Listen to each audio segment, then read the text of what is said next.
Good morning, Brii Squad! Welcome back to my channel. Welcome to another video.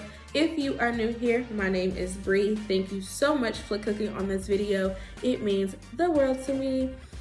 First things first, I would like to give a shout out to the Brii Squad fam. We have 50 family members and I'm super duper excited. Yes, that is a low number, but hey, I'm celebrating everything. Everything is an accomplishment. I think I have grown 45 subscribers within a month. That is amazing. I cannot thank you guys enough. So today's video is gonna be a little different.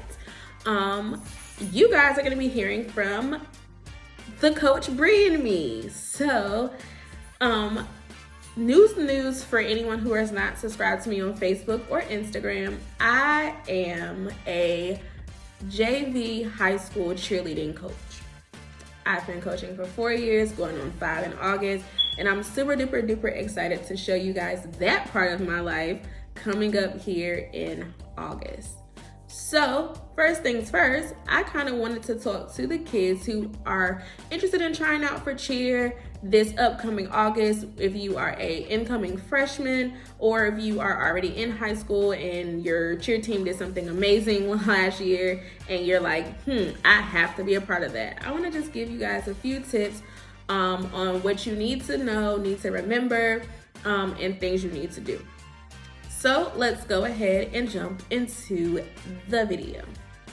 All right, y'all. So I think I'm gonna call this Coach Brii's Corner. Let me know how you feel about that in the comments below, but let's get into it, right? So these are gonna be a few tips that will help. And this is what I look for as a JV coach or as a coach in general, because even if I'm a JV coach, I still have a say in varsity. So I kind of look for this in both teams, right? Boom. Number one, respect. Respect goes a long way. When I say respect, I mean when your coaches are talking, you are not. We say that thousands of times throughout a whole season. It shouldn't be said because that should be like, you should want to respect your coaches. You should want to hear what we have to say. But I get it. You guys are, seeing each other. Or maybe it's like you're trying to get out in August, so it's a summer, you haven't seen your teammates in forever. I understand that, I get that, but please, when a coach is talking, you are not. That is going to be the key, okay? The key. Number two, make sure you are working now. Do not, I repeat, do not wait until June to start working for August. It is not gonna go the way you want it to go. You are not gonna have what you want to have if you wait and start in June. Start now. You have 7 months to get whatever skills that you need to get at least muscle memory.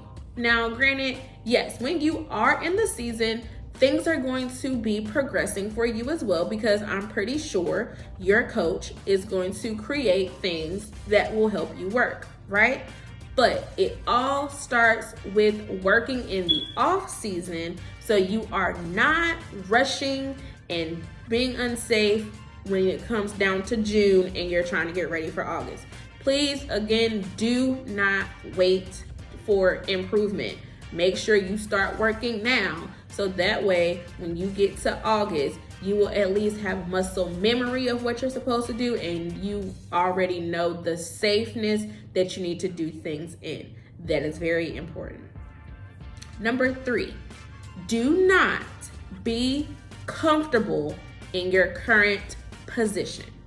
So if you already cheered in All-Star, or if you cheered in middle school and you're like, hey, when I was in middle school, I was a back spot, I was a base, I was a flyer, I was a front spot.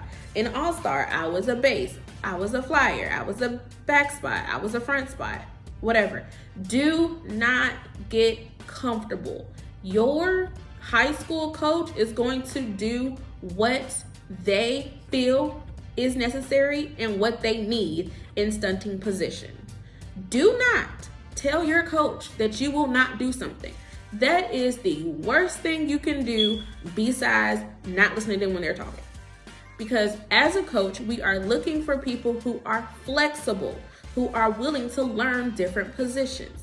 You may work with a team in middle school or all-star with girls that are a little bit shorter than you. When you get to high school, you can meet girls that are taller than you that, of course, if they're taller than you, they're going to be back spots. So that means you will either need to be a base, a front spot, or if you're small enough, you will be a flyer. Be open to being in different positions. We would love to have someone who can do everything in stunting, because literally the more you can do, the more I can use you. I might not use you in this stunt right here, but then I can use you in that stunt. Like, that is literally how we look at stuff. Do not be comfortable. Do not tell your coach no. Make sure you are willing to learn, grow, and do whatever is needed. Number 4, make sure you are working on your motions and your voice. Motions and voice is the most important thing. I promise y'all. Motions is important because if people come and look at you at a football game, they're looking at your motions. Your motions should not be this. This is ugly. Who does this? This is not a motion, okay? If it's a high V, can't see. If it's a high V, it's a high V. Your wrist should be straight. Not this. This is ugly. Which looks better? This or this? This looks better. So, work on your motions. Your voice. Make sure you are cheering from your diaphragm, not your throat. You cheer from your throat, you're going to get hoarse every game. It's going to happen. It's going to happen. Cheer from your diaphragm. When you are cheering, you should feel your stomach pushing out the words. Literally, you can't see that I did that, but my stomach was pumping every time I said something. That's what you should feel, okay? And rule number 5, or thing number 5 that I want to give you, be confident, y'all. Confidence goes a long way. Even if you have never cheered a day in your life, if you have confidence and you are willing to learn and you're willing to grow, I will choose anyone who exudes self-confidence, who is motivated, who wants to become a cheerleader or wants to do good. And that's all I need, is you to have that want and that self-confidence. And I will choose you over somebody who has 5 years of experience because they over here talking and not being safe. I will choose you every time.